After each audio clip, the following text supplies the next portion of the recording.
Viernes, víspera de Shabbat, nos vamos a Israel al encuentro del periodista, abogado, hombre que lidera el equipo de CAN en español.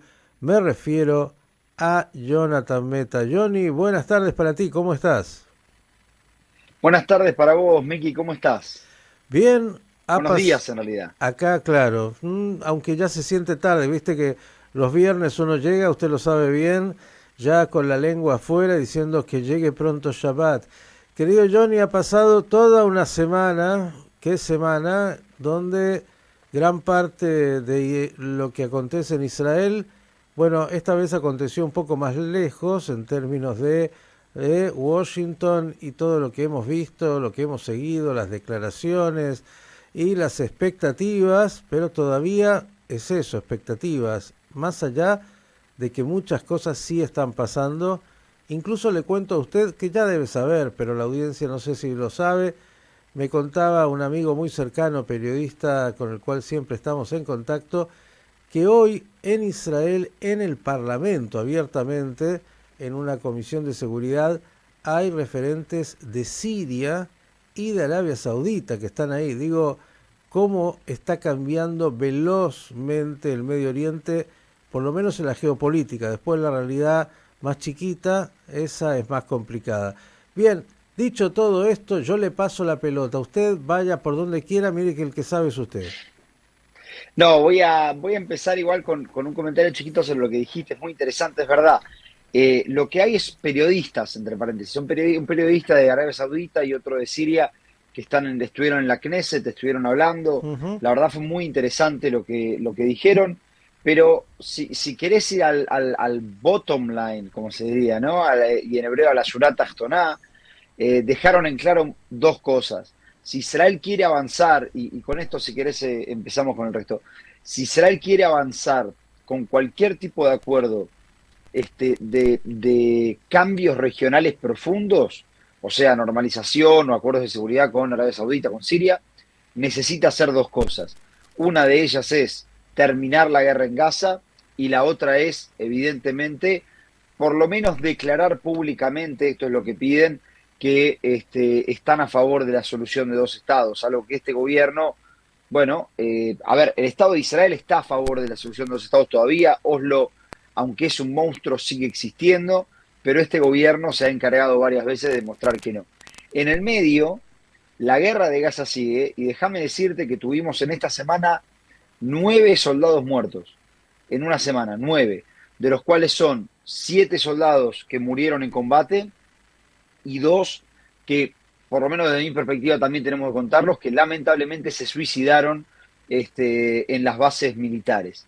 Evidentemente, la guerra en Gaza está levantando un precio que es demasiado alto.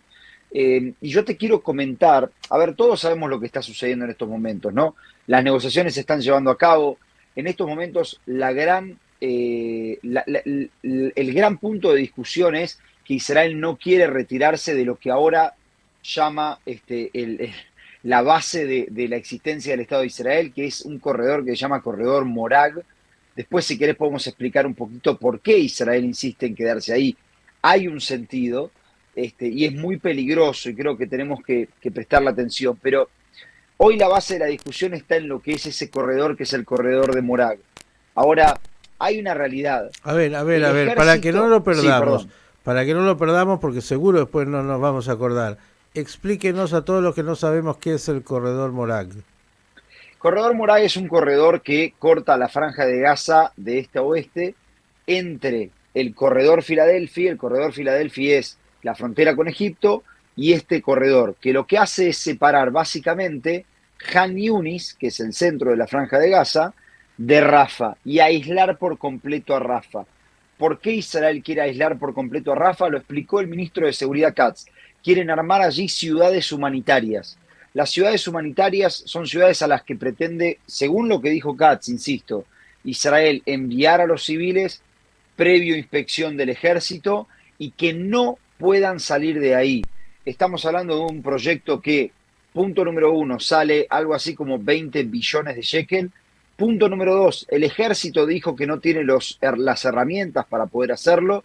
Y punto número 3, lamento decirlo, es un crimen de guerra, porque sería el transfer obligatorio de la población, compulsivo de población, y eso es un crimen de guerra, y el ejército dijo esto en off, pero ya salió por muchos lugares, que no está dispuesto a cumplir con una orden así. Entre paréntesis, uno de los objetivos que el gobierno declaró de la operación Carruajes de Guidón también era mover a la población. Y acá quiero marcar algo. La Corte está debatiendo en estos días, producto de que varios soldados presentaron peticiones a la Corte, si los objetivos Carruajes de Guidón, de la operación Carruajes de Guidón no van en contra del derecho internacional. O sea, el ejército lentamente se va revelando, hasta soldados mismos van pidiéndole a la Corte que les diga, bueno, díganme si hacer esto o no. Por lo tanto, la historia de Morag es una historia muy peligrosa y muy complicada a la que hay que tener cuidado. Johnny, cuando se habla de trasladar la población para estas ciudades humanitarias, ¿qué nombre? Tiene que ver con, bueno, comenzar el proceso de reconstrucción de la franja para que la gente luego pueda regresar a esos lugares reconstruidos, o es una cárcel, lo voy a decir así, a cielo abierto para mantener una población por tiempo indefinido. Tu pregunta es excelente. Israel todavía no respondió a esa pregunta, pero hay muchos ministros que insisten con el plan de Trump. Por lo tanto, desde que Katz dijo que la idea es que la gente no pueda salir de ahí y Netanyahu dijo que quiere que se aplique el plan de Trump, pareciera ser que la intención es el exilio de los gazatíes. Eso, recordemos porque pasó tanto y tantas cosas, ¿cuál fue ese programa de Trump? Dígalo usted. El programa de Trump fue una idea que tiró Trump en su momento, que él mismo, a mi criterio por lo menos, ya se bajó, que era un programa que buscaba la salida, el exilio de todos los gazatíes. Ahora, él dijo varias cosas. Él dijo en un momento, vamos a crear ahí la Riviera y vamos a hacerlo un lugar mucho mejor, lo cual, entre paréntesis, y acá me pongo el gorro de abogado si querés, si él quiere sacar a la gente, mover a la gente para reconstruir la franja y que después tengan un lugar mejor para vivir, no está mal. La pregunta es por qué Israel participaría de esto, ¿no? O sea, ¿por qué nosotros queremos tanto a los palestinos que les vamos a reconstruir, no solo reconstruir las casas, las mejores todavía y hacer la Riviera de Medio Oriente? Pero luego empezó, a partir de lo que dijo Trump, empezó la idea particularmente de ministros del gobierno, Smotrich y Ben Gvir, de decir, bueno, entonces que se exilien voluntariamente los palestinos y quedémonos con ese territorio. Entonces, hay algo que nunca sucedió. Punto número 1, ese plan nunca estuvo escrito, por lo tanto no se sabe muy bien qué significa. Punto número 2, no se sabe de ese plan qué es lo que se quiere hacer con la franja, y creo que esa libre interpretación da lugar a que estos sectores del gobierno pidan quedarnos con la franja de Gaza. Y punto número 3, que hay que decirlo, si uno saca a la gente y no le permite volver, o si está refaccionando para que otros disfruten de eso, sean judíos o sean otras personas, entonces evidentemente eso sí es un crimen de guerra y es un gran problema para Israel. Mire usted, yo pensé que Trump, que dijo que ya era de los Estados Unidos la franja, había decidido poblarla de norteamericanos que quieren ir a las playas ahí son tan lindas y Podría ser también porque nunca lo aclaró. ay, ay, ay. Bueno, difícil, obviamente, como todo lo que pasa ahí, que es un drama. Hay que decirlo, yo lo voy a decir porque usted es muy cuidado. Miren, no me gustaría ser gazatí. Lo único que voy a decir en esta hora de la mañana. Digo, a no creer que la pasan fantástico y bueno, después viene quién tiene la responsabilidad. Es verdad, los responsables y los culpables son los terroristas del Hamas, pero el tema es mucho más dramático, complejo y hay que entender un poco también todo el funcionamiento de esa región tan dolorosa. ¿Qué más nos puedes contar, Déjame, Johnny? sí, quiero sumar algo a esto que decías, ¿no? Punto número 1, esto que decía, hoy el conflicto de las negociaciones está en Morag. Y Morag, ¿por qué Israel lo quiere? Por esta cuestión. Quiere concentrar a todos los gazatíes en un campo, en Rafa. A mí me suenan a palabras muy fuertes, particularmente siendo judío y habiendo estudiado nuestro pasado. Dicho esto, jamás se opone por completo a eso. Algo que por lo que a mí me vienen diciendo podría llegar a arreglarse es que haya una presencia muy baja digamos, en Morag y que con eso puedan arreglar. Esto depende de una sola cuestión, que es la pregunta que tienen todos. Si Trump le va a decir a Netanyahu, perfecto, seguí con la táctica que tenés, como dijo Netanyahu, compartimos los objetivos, compartimos las tácticas, o si por el otro lado Trump le va a decir a Netanyahu, basta, hasta acá llegaste. Y esa es la gran pregunta que todavía nadie tiene respuesta. Bien, yo le voy a hacer una pregunta más provocativa mientras me voy recordando del embajador David Morag, con quien tuve el gusto de trabajar hace una eternidad. ¿Viste? Ya uno siempre algo tiene que de alguna manera vincular. Ahora te voy a hacer una pregunta muy difícil. Después de estos casi 2 años, con todo lo que Israel ha bombardeado, ya eliminado, ya terminado con túneles y con infraestructura y con miembros del Hamas, y ya sabemos, es verdad, se fueron eliminados tanto, aparecieron tantos otros, pero digo, desde el punto de vista militar, esto no es general, pero digo, si Israel decidiera de una vez salir de la franja, todos los soldados a casa, ¿qué peligro potencial hoy tiene, qué capacidad de fuego llega a tener el Hamas o quien esté ahí como para que la seguridad de Israel esté afectada? Mira, como bien vos decías, yo no soy militar, pero te quiero responder con algo que leí hoy a la mañana. El ejército tiene una revista de difusión, de publicaciones académicas, digamos, bastante reconocido. Se llama algo así como Entre dos polos, Bein Katabim. Y ahí escribe ayer, perdón, se publicó una nueva edición de esto, nos llega a todos los periodistas, y ahí escribió un general de reserva que se llama Gal Perl. Gal Perl estuvo en Beit Hanun en 2023, cuando empezó la guerra, y él dijo, nosotros, si nos permiten continuar con el trabajo, en unos días terminamos con Hamas. Ahora, él escribe, y escribe de manera muy interesante, cuál fue el error de Israel y por qué no terminó con Hamas. Y él dice, acá hay dos problemas, y es muy interesante porque lo dice él. Punto número uno, cada vez que entramos a un lugar, después nos fuimos y entonces jamás se pudo rearmar. Ahora, ¿se pudo rearmar para ser una amenaza para quién? Para las fuerzas que están en ese terreno. Jamás no es lo que era el 6 de octubre y no tenemos al ejército iraní o ruso en la franja de Israel, en la franja de Gaza. Dicho esto, él dice, ¿por qué nosotros nos íbamos? Y es muy interesante el artículo. Es un artículo largo, pero me parece que todos lo tienen que leer. Él dice, ¿por qué nosotros nos íbamos? Porque no había un plan claro. No sabíamos qué hacer. Una vez que terminamos, ¿qué hacemos? ¿A quién le damos el terreno? No había una misión, por ejemplo, de nation building. Y ahí viene el tercer punto que él da, que me parece que es clave. Él dice, Israel hace mucho tiempo está metido en guerras de disuasión, particularmente desde 1967. Y el problema de las guerras de disuasión es que son guerras que generalmente te llevan a administrar los conflictos y no a resolverlos. Por lo tanto, si todo el ejército, y esto lo digo yo, no lo dice él, pero si todo, yo lo entiendo de lo que él escribe, si todo el ejército se fuera hoy de la franja de Gaza y se empezara a aplicar algún plan político para que jamás no sea parte, y esto hay que decirlo con todas las letras, irse de la franja de Gaza no implica volver al 6 de octubre, porque hay planes políticos sobre la mesa que sacan el poder de Hamas. Si se hiciera eso, entonces no habría ningún problema para Israel. Ahora, si Israel se va de la franja de Gaza y si lo que hace es dejar a Hamas como está, sin ningún tipo de acuerdo político, o peor todavía, apostar a Abu Shebab y a estas mafias locales, entonces se está generando más caos, más anarquía, y eso siempre terminó mal para Israel. Yo siempre recuerdo lo mismo. La última vez que apostamos en Gaza por una mafia local fue la mafia de Ahmad Yassin, que se llamaba, hoy todos la deben conocer, Hamas. Johnny, ¿qué más? El análisis para seguir pensando.